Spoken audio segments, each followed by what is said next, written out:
Hey, hello everybody. I want to thank you guys for taking a few moments to listen, and I want to talk today about filters. Showing up with either no filter or the wrong size filter, and you need to make one. You need to get one from somewhere. So you either go to the supply house and get a filter, or you manufacture one. So what we're going to do today is we're going to manufacture one or two, and we'll go through that. I want to thank Austin for his contribution today. So, if you've got a way to cut and the filters, you can make what you need. You get up on the roof and you don't have it. Well, it's a pretty simple process. All you got to do is take two filters, put them together. Take one filter, cut it to whatever size you need.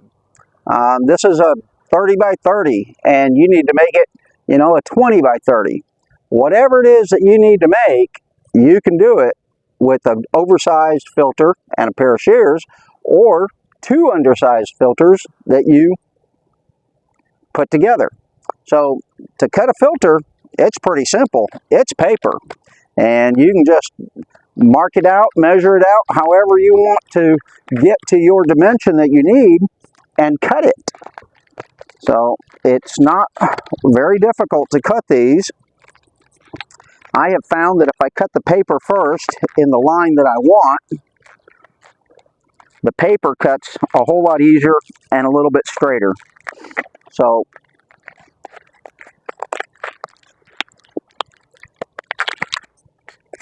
all we're going to do in this instance is I'm going to cut down a 20 by 25 to a 20 by 24. And that's another thing, guys. If you show up and your 20 by 25 fits where a 20 by 24 is being called for, put it in there. However, if you got to cram it in there, fold it, bend it, that's not a good idea. But you now have the right size filter. It's been cut, and so the paper end is open. You theoretically can get away with that. But you've just got the piece that you cut off, whether you cut it off in the width or the length. Well, all you really got to do is peel out whatever filter media is in there in order to give it the cap enough room to fit over.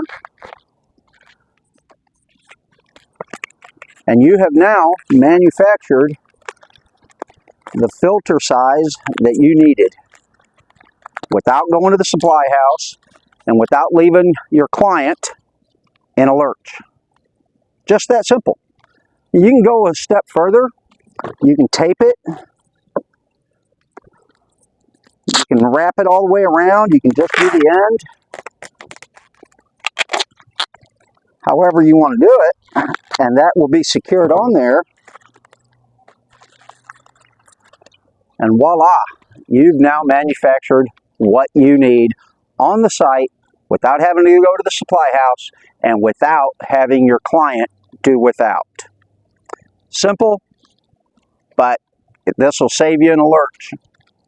Another thing I'd like to talk about, guys, is if you need to make it larger. In this instance, we got a 25 by 25, and this is just for a 20 by 25, and this is just for an example. Okay, so you can take two filters and put them together same way. All you got to do is take your tape and tape it together, and you are now ready to go with a bigger size filter than you had in your van. If you get up to a high-rise building and you're up in the ceiling and you come up to a air handler, and some of those you're already crawling around in a ceiling and it's hot, it's dirty, it's dark, and the rack is not really accessible. So I have done this. I've taken my filters and slide them into the rack one by one. But if you really want to be nice to the next guy, which might be you, tape these together, and when they slide in, they're going to slide out together instead of you reaching in to a space that you can't reach into to try to pull out that filter that's all the way in the back of that air handler. Just a tip, you know, some guys will do it and some guys won't. Getting your filters up on the roof. If you have a slip knot, it's pretty effective. Works great. Slip knot is super simple to tie. It goes around your filters, goes around your box, you cinch it up, and up the roof you go. If you can't do that, for whatever reason,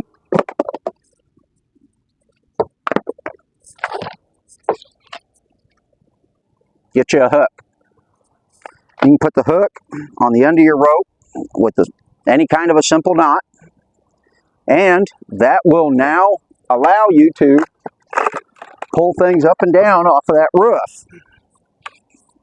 It will also allow you to make a loose slip knot by hooking it back to itself. And now you've created a slip knot. The bad thing about this, in my opinion, is that it's loose, and a box especially will want to slip around inside of this manufactured knot. That's just too loose. Whereas if you actually tie a real slip knot, once that is cinched around your filters or your box, it's not going to have that big loop like the hook does. Anyway, I hope this helped you guys. It's super easy to make a filter, cut it down, add to it. Hope it helps you in the future. Thanks again for listening, guys.